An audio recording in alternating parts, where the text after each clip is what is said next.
We hebben een brief gestuurd naar de Inspectie voor Volksgezondheid of Gezondheidszorg. Daar hebben we gevraagd over een aantal dingen die te maken hebben met de airambulance. Mariedal heeft op 22 januari hebben ze bekendgemaakt dat zij niet meer doorgaan met het bedrijf wat ze 20 jaar lang hebben gebruikt als voor de airambulance, Medicare. Medicare is een onderdeel van ZR. Maar Medicare is in Bonaire gevestigd en ZR is de eigenaar daarvan en die zit in Curaçao. Dat is belangrijk om te weten. Ze hebben aangekondigd dat ze niet meer met dit bedrijf door willen gaan en dat ze in zee gaan met een Colombiaans bedrijf, namelijk SARPA. En op zichzelf is dat een uitstekend bedrijf. Ik bedoel, kwalitatief is daar niks mis mee. Maar het probleem is dat het gezien wordt bij de luchtvaart als een buitenlands bedrijf. En het Koninkrijk wordt gezien als binnenland. Waardoor je dus een vlucht van Bonaire naar Curaçao een binnenlandse vlucht is. En dat mag niet door een buitenlands bedrijf gedaan worden. Dat mag alleen maar door een bedrijf gedaan worden die gevestigd is in het Koninkrijk. Dat is bedoeld om de lokale bedrijven te beschermen. Daarmee krijgt Mariedal geen toestemming om met SARPA te vliegen tussen Bonaire en Curaçao, Bonaire en Aruba.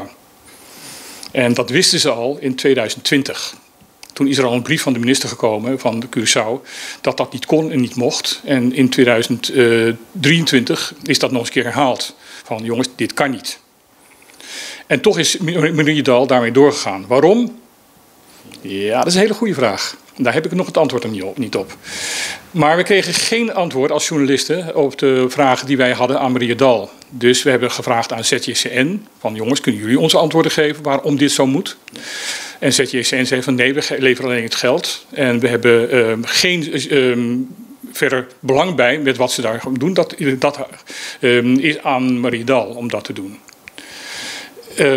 Beetje vreemde opmerking, want bij alle mogelijke andere zaken bemoeit zich ZJCN wel waar het geld aan uitgegeven wordt. Dus dat was een opmerkelijke opmerking. Toen hebben wij gezegd van wij gaan nu kijken wat de inspectie van zorg van gezondheid. Nou, we hebben toen daarna gezegd van oké, als we de antwoorden niet in Bonaire krijgen, dan gaan we dat in Nederland zoeken bij de Inspectie voor Volksgezondheid. Voor gezondheidszorg, zoals het officieel heet. Gezondheidszorg en jeugd zelfs heet het. We hebben 13 vragen gesteld, waarbij we onder andere hebben gevraagd van jongens, wat vinden jullie daar nou van? Heel simpel gezegd, het zijn 13 vragen, maar eigenlijk komt erop neer van begrijpen jullie het? Wij begrijpen het niet.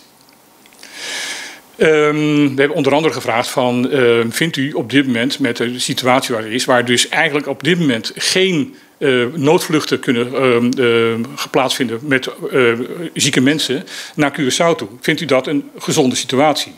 Nou, we hebben ondertussen antwoorden van de inspecties gekregen en zij zeggen van nee, wij vinden ook dat dat geen gezonde situatie is, dat geen goede situatie is. We hebben daar ook vragen over gesteld bij Mariedal. Voor de rest hebben we gezegd van de directeur van Mariedal heeft allemaal dingen gezegd in een brief aan de gezaghebber. En die blijken allemaal niet te kloppen. En wat vindt u daarvan dat de directeur dat doet? Is dat imagoverlies? Dat je een slechte naam krijgt als ziekenhuis. Nou, daar weigert de inspectie antwoord op te geven. En dat zegt eigenlijk al heel veel. Dat ze daar geen antwoord op willen geven.